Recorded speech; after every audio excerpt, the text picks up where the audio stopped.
Steve Kim for UCN Live, and I'm here with noted trainer Freddie Roach, who was victorious last weekend with Macau with his charge, Manny Pacquiao. Freddie, be honest.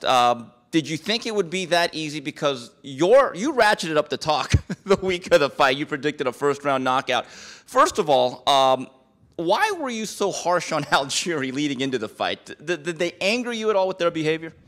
You know, yeah, during the press conference, they were real nice guys. I showed them around, and everything was good. But then as the fight got closer, they were talking a little bit more, and I just got annoyed with it. He was so cocky. Just to look in his face alone, just with the sunglasses and all the bullshit. It was just, I mean, I started to get not like these guys. So, you know, I knew that I could get to them a little bit. So they asked me, you know, one round, and they said, well, that's not bothering us. I said, well, why do you keep bringing it up?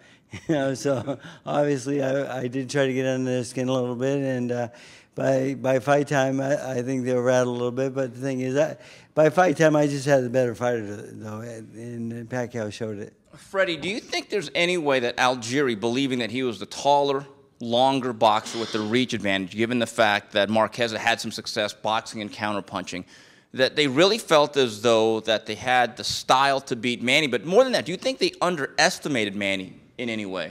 Definitely. They underestimated Manny in a lot of ways. And, you know, the thing is, Manny has always done pretty well with tall guys.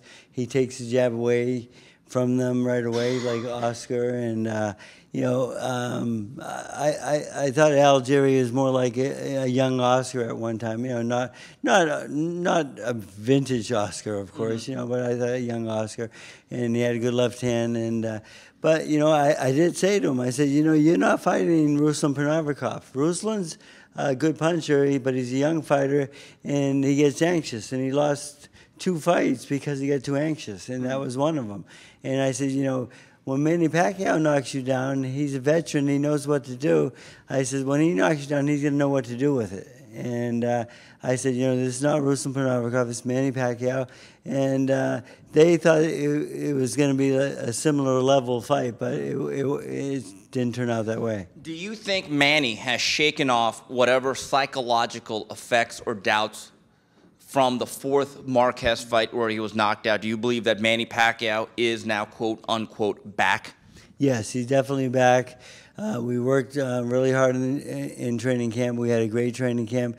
He's really, his activities was much higher, and his legs were great. I mean, he was on his toes the whole time, this time, bouncing around just like the old Manny Pacquiao. And when he hurt him, he tried to finish him a couple of times. You know, Algeri, he's a little bit durable guy, and I think if he wasn't so durable, Manny would have stopped him. But that one knockdown was very close. The referee was just about to step in, I thought, and then the 10-second bell went off, and he gave the guy the benefit of the doubt and let him last and go to the next round. So, but Manny is back, yes. What type of grade would you give him, Professor Roach? I give him an A+ in that one. I was really happy with the performance, the way he fought, the combinations. You know, his defense worked very well, and he was just fired up from day one in training camp. I liked his attitude; was great the whole time. Man, well, that's the ironic thing. I know in the past, I've asked you this question 50 times before about quote-unquote distractions with Manny Pacquiao. Is he going to be focused? And it's been off and on. I know you've had different levels of satisfaction. For this camp, just the feel that I got, it did seem like, outside of a few runs of basketball, it seemed like a very focused version of Manny. Ironically, was being in the Philippines the best thing for you guys? It was, and the thing is, we dealt with 7 minutes of basketball, and that was it. That was the only basketball tournament. He didn't fly teams in to play with at night and so forth. He was very focused. He had no political callings. He was more focused for this fight than he has been in a long time. Why do you think that is then? Do you believe that coming into the final chapters of his career, do you think he sees the light at the end of the tunnel and he does not want to squander that, perhaps? I think so. You know, the thing is, you know, he's getting older, and you know, he's getting a little bit more mature with that, and he knows that to fight at this high level against the best guys in the world, he's going to have to be at his best, and he knows how to do it. But the thing is, he get a little distracted here and there along the way. But this camp, no distractions whatsoever. Okay, here comes the inevitable question. I have to ask this. I don't even want to, but I feel as though I'm duty-bound. Floyd Mayweather, there was a lot of talk leading into the fight and then in the immediate aftermath of it. Realistically, there have been off and on attempts for the past, I'd say, 4.5 years to no avail to make this fight. Do you think anything changes in regards to making that fight a reality? There's been a lot of talk, and I'm hearing a lot of good things. So I'm optimistic about this one because I think that being a gentleman and just saying, well, will you fight Mayweather next? And Manny says, well, Bob will decide that, and putting that on somebody else. And this time, Manny had the commercial making fun of Floyd a little bit, and I told him, every time you get a chance, call him out. I said, every time you're on TV, call him out. We got to force this guy into the fight somehow. Being a nice guy didn't work. So now, since we've been the commercial and so forth, I think Floyd's a little embarrassed and so forth. And I honestly think that it has a chance this time. Okay, it has a chance. You guys have made it clear you want the fight. It takes two to tango. Does Floyd want the fight? I don't know that, and the thing is, it's funny. I was, I was in a meeting with Les Moonves, and he asked me. The head of Showtime and CBS. Yeah, he asked me, can we make this fight happen? I said, well, I think so, but, it's going to take, like, a lot of good negotiations. And he said, well, we can do that. I said, well, I said to him, why don't you get a neutral guy to negotiate the fight? And he says, what do you mean? I said, well, there's negotiators out there. I said, someone like Bill Clinton, someone that's honorable, a smart guy, because, there's too much tension between, like, Alan Heyman and Bob Arum and all these. They all don't get along. So I think someone else should. I honestly think a neutral person should negotiate the fight, make it fair. We know he's the A side of the fight. We know, like, it's a 60-40 split. Not 70-30, but 60-30. We know that he is the A side of the, and he's going to get most of the negotiations his way, but not all of them. But I think if a fair person does this, it'd be great for boxing. The thing is, it'd be new. It'll sell more tickets. I like it.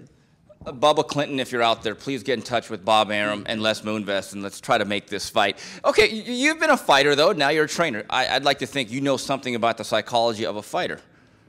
Do you think Floyd wants to fight, though? Your gut feel? No. I think he's a little worried about the style, the southpaw stance, and so forth. I won't say he's scared of Manny because fighters aren't scared. We don't work that way. It's just like we'll fight anybody for the right money and the right timing. And the thing is, I think I think that worries him a little bit. But the thing is, I think he needs to be called out. I think he needs to be embarrassed. And I think he needs the press to get behind this. Because if Manny just says, well, ask Bob, you have nothing to write about. But if Manny says something and calls him out, you have something to write about. And the people are going to get behind it, I feel. Now, that situation, coming into this promotion the last week, did you tell Manny specifically, Manny, for lack of a better term, you got to start talking some shit? Yes, I did. I told him every chance you get, every time you're on TV, mention his name. Why are you scared? Why won't you say, whatever it is, just mention his name every time you get a chance. Do the basketball commercial every time you get a chance. You know that line very well. He likes doing it. Freddie, with that said, if this fight cannot be consummated this time around, is it then at that point to finally close the chapter that if it can't get done now, it won't get done, it just was not meant to be? I agree. This is it. It's been 3.5 years now. About 4 years, actually. Okay, I've been asked by people all over the world. I travel a lot. People now, people don't ask me so much anymore because it's starting to lose interest. I think if they don't do it now, it'll never happen. How do you think this version of Manny Pacquiao, 2014 going into 2015, how does it match up with this current version of Floyd Mayweather? I think it's good for us. Mayweather is a guy that I've studied a lot because I do like challenges, and I've studied him, and I've had my game plan for him down for a long time. He doesn't have too many flaws, but he has a couple against the southpaw that I think we can take advantage of. And Manny's legs were really good in the fight, and Floyd's legs in his last fight weren't so good, I think. 3 years ago, it's 50-50. I think now, I think we have a little bit of advantage because Floyd's a little shot.